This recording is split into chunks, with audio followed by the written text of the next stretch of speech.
Hello, and welcome to Inventors Helping Inventors.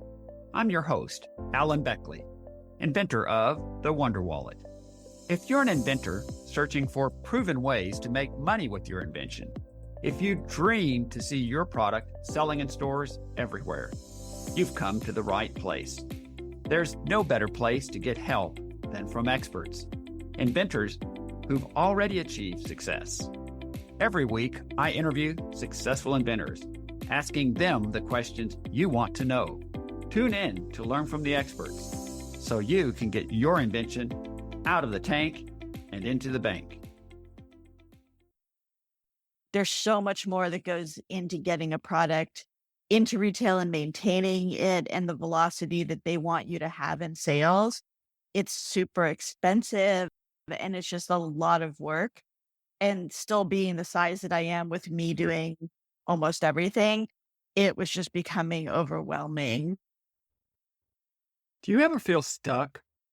Do you just wish there was someone you could talk to who actually understands the ups and downs and challenges of inventing? Who doesn't think you're crazy? Do you ever rack your brain with challenging questions, wishing there was someone you could trust who could provide answers? If this describes you, I've got good news. You're invited to attend my free live event for inventors called Ask Alan Anything. Yep, you'll get to ask me anything, and I'll do my best to answer your questions. This is a totally free Q&A forum. I'll be hosting live via Zoom meeting. The Ask Alan Anything event is coming up very soon on Wednesday, August 21st. There are no catches, there are no hooks, and there is no cost to attend. But you must register to attend this free event. Just go to alanbeckley.com/AAA. Put in your name and email address, and you'll be registered to join us on Wednesday, August 21st. Oh, there's an added bonus you'll get for free just for attending, an added incentive. It's called the 6+4 Fast Track Resource for Inventors. It's a $17 value that you'll get for free. Don't wait. Register now while it's on your mind. August 21st will be here before you know it. I don't want you to miss out by waiting too late. All the information is at that link. Just go to alanbeckley.com/AAA to register now, and I'll see you on Wednesday, August 21st. Oh, if you have a friend who would like to attend, just direct them to the same link. Again, alanbeckley.com/AAA. I look forward to seeing you on Wednesday, August 21st. Look, I get it. Inventing can be lonely and challenging. Do you ever get to that point where you're facing a setback and you're wondering, now what do I do? What's my next step? Who do you call? Not the Ghostbusters. Hopefully, you call me. Over 20 years as an inventor, I've probably been there and done that, and perhaps faced the same challenge you're dealing with right now. I'm bringing back one of the most popular features to the podcast, and that is you can sign up for 30 minutes of free coaching with me. Just go to alanbeckley.com/schedule, and you'll be able to schedule right there. And please write a brief comment what you're looking for help with. We will set you up with 30 minutes of free coaching. Again, just go to alanbeckley.com/schedule. And I look forward to helping you solve that challenging problem. Welcome to episode number 434. Today, I interview Leanna Gantt. Leanna Gantt was born in Southern California and had a natural bent for creativity and design from her youth. She graduated from the Art Center College of Design in Pasadena, California. After graduating, she was a creative director for years, working on a variety of ad campaigns for major corporations. After she had her daughter, she took her creativity in new directions. With an art studio and as an executive director for a nonprofit that was run by her daughter. Leanna Gantt is the inventor and founder of Tooktake dosage reminder labels, a patented design born out of her own experience during breast cancer treatment. Leanna realized the need for an easy, reliable way to track medications, supplements, and other wellness products, regardless of their form. Her innovative labels make it simple to know when you last took or used your medications, helping countless people avoid missed doses or double dosing. Leanna is passionate about improving adherence to wellness routines for people of all ages with her no-tech, user-friendly solution, Tooktake. You'll want to listen to this entire interview as Leanna shares 2 key reasons why she is choosing to move out of larger retailers in favor of direct-to-consumer sales and white labeling. Also, why she has found it challenging to effectively market a unique product via social media and how she is addressing those challenges. And finally, how she learned that her younger demographic of buyers searches very differently for products than do baby boomers. Now let's get right to our interview with Leanna Gantt. Leanna Gantt, it's a pleasure to have you on the podcast with us again. I'm excited to be here. Leanna, when we last spoke with you, it was a bit over a year ago in February of last year. In that episode, you shared with our listeners a personal challenge you faced: ongoing treatment for breast cancer. You had to keep track of all your medications, which one had been taken and which one had not been taken. This was frustrating, and you found no good solution to it. So you invented the solution, Tooktake labels. Now with Tooktake, anyone can easily keep track of an otherwise confounding combination of medicines, dosages, and schedules. For those who missed the first episode, you may wish to pause this episode, go back and listen to number 278 first to get all the details. Leanna, what has happened with Tooktake since we last met a bit over a year ago? You were previously selling on your website in Walmart and CVS retail stores. Have you expanded into other retailers? And also, have you expanded your product line, or are you developing new products that you can talk about? I feel like so much has happened since last year. Yeah, we are still currently sold in CVS and Walmart stores, but we're actually phasing out of the big retail stores and concentrating more on direct to consumer. And we're working with smaller independent pharmacies right now. Okay. So, out of curiosity, what was your thinking about moving out of, say, the larger retailers and then focusing on more smaller independent pharmacies and direct to consumer? What kind of drove that decision? Could you share that with us? Yeah, I think a lot of it is still being a small business. I learned a lot about working with big retail chains, and I was lucky. I have amazingly nice buyers who are super supportive of Tooktake and me and helping me navigate things. And I think we just realized that I'm still growing brand awareness, and it would be better for me to work on that than keep facing the challenges of keeping up with the pace that these big chains expect. There's so much more that goes into getting a product into retail and maintaining it and the velocity that they want you to have in sales. It's super expensive and it's just a lot of work. And still being the size that I am with me doing almost everything, it was just becoming overwhelming for me. So I think it's going to be a good move for Tooktake as a brand.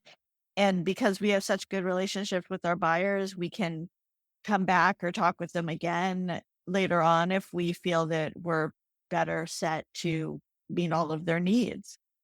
Thanks so much for sharing that with us. I think inventors sometimes don't project forward, anyways, when you're growing and developing your business, that creating brand awareness for a new product is always a big challenge because in the beginning, nobody knows who you are and you've got to build that out step by step. And then, as you mentioned, especially great that your buyers were so supportive of you, but that these big retailers do have expectations for a certain sales velocity. Now, I presume that would mean like how quickly it turns on the shelves and doesn't leave too much inventory behind. Exactly. They have a rate. It's different for each product in every category. But just as an example, if we were in almost 3,000 CVS stores, if they say we need to sell 1 pack a week, you might think it's like, oh, I could sell one a week. That's easy. But then when you multiply that by 3,000 stores, it's like, oh, they want me to get 3,000 people to go in every week and buy one every single week. That's 12,000 people a month. I need to tell about my product, to go to CVS, where to find it in CVS. And, it becomes bigger than you think. Like one sounds really easy, but when you start doing the math, it's wow, that, and then we have CVS and we have Walmart and we have some other channels we're in. So it's tens of thousands of people a month we need to introduce to the product and tell them where to buy it and hope that they go do it. Thanks for sharing that. That does sound like a lot. Wanted to shift a little bit and bring up something, and that is new inventors often daydream about reaching a certain level in their business when seemingly all their current challenges and frustrations will magically disappear into a sort of utopia of freedom and joy. But mature business owners fully understand the expression new levels, new devils. As your business has progressed to new, higher levels, what devils that come with growth have you faced? I think you spoke about a couple of them already. Also, what advice would you give to listeners to prepare for the challenges that inevitably come with a growing business? Could you share that with our listeners? Yeah, I think I did just share a few already. I think I hadn't heard that expression and I love it because it's so accurate. Every time I think, oh, if I can just get to this next level, I'll be able to sit back and relax a little. It does bring new challenges. Like going into retail, I knew what to expect about part of the things, but a lot of things you just can't know until you're knee deep in it. And there's really no choice but to keep going forward. My advice would be always plan for things to cost twice as much as whatever you think it will. It probably won't cost twice as much, but you'll at least be prepared. It's better to be over prepared in the funding area than under prepared, I have found. Everything just comes with more requirements and more steps than you think it will. And I think I tend to be guilty, as a lot of founders are, of thinking, oh, I can just do that myself and not pay for it. And you reach a point where you can't do it yourself, where you really don't know how. So it doesn't make sense or you don't have the time to learn it. So I think to be able to have enough of a buffer in your funding to be able to hire someone temporarily if you need to get things going is always a good plan. Thanks very much for that. I do think that that's super great advice. And that is to have a little bit of a buffer. In other words, plan for things to cost more than you expect, because then when they do, and plan to expect them to cost twice as much, and then hopefully they won't cost twice as much. But then if something costs 20% more than you thought, you're not going to be all upset that why does this cost so much? Because inevitably things do tend to cost more than you expect.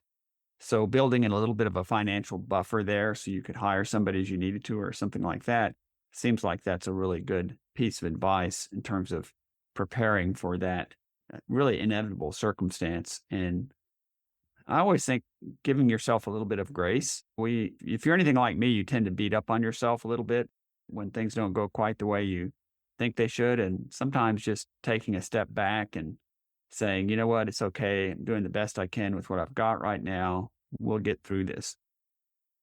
Definitely. And I think my family is really good at reminding me of that sometimes. They'll say, take a step back, look at where you are, look at all that you've done. Like there's so much of this I didn't know. I didn't have a background with any of these things. Yeah, I think being able to take a minute to not only give yourself grace, but be proud of what you have already accomplished. Because if you're getting into some of these scenarios where things are going a little wrong or costing more than you thought, or just you're just feeling a little overwhelmed, it means you've made progress to get to that point. Give yourself a pat on the back for that as well. I was going to ask, would you consider licensing Tooktake if the right partner were to approach you? Or do you prefer continuing to develop, produce, and market the product yourself? Could you share that with our listeners? Yeah, I think when I first started Tooktake, I was approached for a licensing deal and I said no right away. It's something that I've thought about since after doing everything I've done. I don't think I really looked into licensing enough to understand what it was at the beginning and how it worked. Now, as I'm learning a little more about it, I'm much more intrigued by the option of doing that. I think there's definitely pros and cons, but I think we're actually a really great product for licensing. So it's something I am trying to learn more about right now and I'm intrigued by. I'm a big fan of licensing. I've done both in my business. I manufactured for 8 years, did it all imported and all those fun things. And then I licensed, and I definitely preferred licensing. And as you said, it depends on circumstances. There's no absolutely right or wrong way, depending on where you're at. But also, I'd say, depending on your business stage, as your business progresses and grows and you've been doing it all on your own, then if you then have somebody approach you towards licensing or you approach a company, you have a lot more to offer and it's a lot more interesting to them and intriguing and you might get a better deal there as well. And if you had in your mind to have a little more time freedom to perhaps work on other products or just do other things, if you get a good licensee that will put it into the market in a good way or a big way, that can have a lot of value, I think. Yeah, I agree. And it's definitely something I want to learn more about and look into. That leads me to my next question. And can you share with us what the future looks like? What is next for Tooktake? And where do you see your business going in the next, say, 12 to 18 months? About 9 months ago, we launched a line of Chick Take for pets. So we're expanding that. But I'm taking a lot of what I've learned for the version of Chick Take for people and not going into big retail chains with the pet version and doing more direct to consumer. And we're also just recently we started doing private label, which companies are getting very excited about. We've had a lot of subscription, like supplement companies and online pharmacies and hospitals and wellness centers contacting us to use this, do a white label version for them as a promotional product or something to help with their patients. So we're really excited about that because it's a really direct route into the hands of people who could benefit from Take the most. So that's really exciting new channel for us. One question I was going to ask you when you were talking about direct to consumer, I was curious challenges with regards to direct to consumer. Does that require some kind of brand awareness before direct to consumer begins to take hold? Or how did you come about developing your direct to consumer business? And also, does that also take some of the costs out of going into retail stores, comparing direct to consumer versus, say, retail stores? Yeah, I mean, direct to consumer is obviously a lot more cost effective. For us, we've just taken the sort of slow and steady approach. We have a website. It's mostly organic social media and word of mouth right now. Occasionally, we'll do some paid social, but because we fall in a really unique category, we it's a little hard to target for us because we have to be really careful to stay away from being classified as a medical product because we're not, but they like to put us there. And then there's a lot of regulations. We tend to just go slow, steady, word of mouth, try and encourage customers to share it. And that's been working for us so far, just growing that way and trying to build up our community of people who really like the product and really like talking about it. And since it's such a simple product, most of what we do to build that consumer base is just demonstrate how easy it is. Because a lot of people, when they first look at it, they're not quite sure how it works or what it is because it looks like a sticker. And then when they see it is a sticker, but here's how it works, they get very excited at the simplicity. Yeah, thanks for sharing that. And I was reflecting when you were talking about the fact that it's a unique category. And one of the inventors we had on prior, Kevin Moran with Oil Udder, he brought out with his product when it came to marketing it through social media, et cetera, because it solved the messy oil change problem. He had problems coming up with what's a good keyword search because it's unique and it's not something somebody's really actually looking for. So he had to shift gears and say, what is an associated problem that people might be looking at, or doing your own oil changes in his example that might connect them in that sense. So I wonder if you've encountered that at all.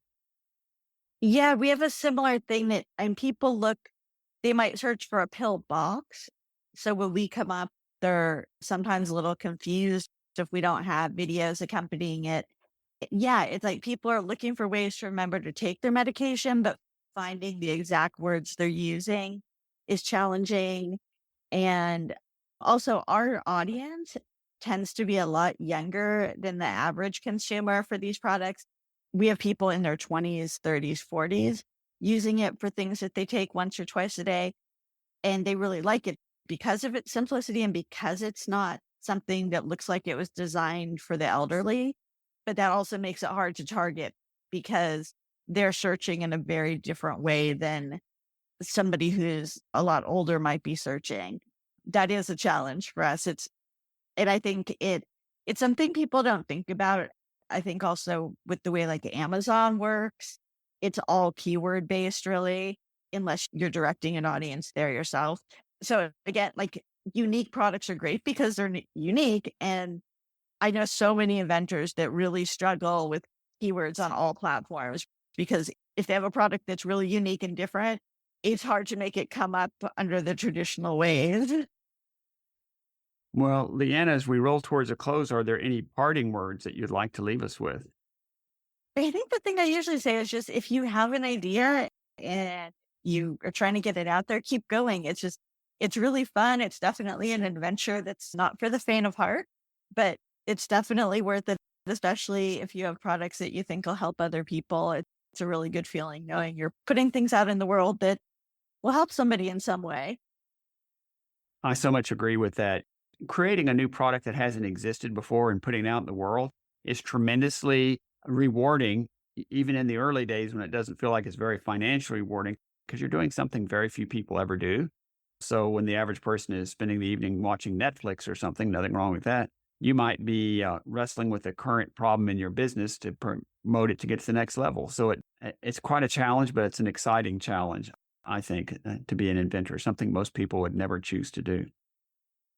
I agree. I think it's really fun. And yeah, I think, and I applaud anybody who gives it a go. My last question then is, how can listeners reach you if they have other questions? Either on like social media, on Instagram, we're at Tooktake, on Facebook and TikTok, we're at Hello Tooktake. And if you want to reach out to me directly with questions about entrepreneurship or business or anything, LinkedIn's a really good way to reach me. And it's under my name, Leanna Gantt. Okay, so for LinkedIn, it's Leanna Gantt, Leanna, and then Gantt, right? Correct. And then at Tooktake, Instagram, and some of the other social platforms, and they can find you there. Yep. Sounds great. I want to thank you again, Leanna. Thanks so much for being on the podcast again. And I'd like to reserve the opportunity, maybe another 6 months or a year, to check in with you again and see what you've got going on at that time. I'd love that. Thanks a lot.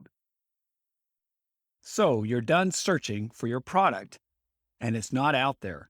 Yay! Maybe you filed for a provisional patent and done some marketing research or surveys. Heck, maybe you've even created a rough prototype, then found that, although it kind of works, it looks like something from the Stone Age. You'd be embarrassed to show it to your friends, much less to a manufacturer for a licensing pitch. What if I could put you in touch with a guy who offers free consultations, takes no money down, no money up front, and will give you a quote on your project before he starts?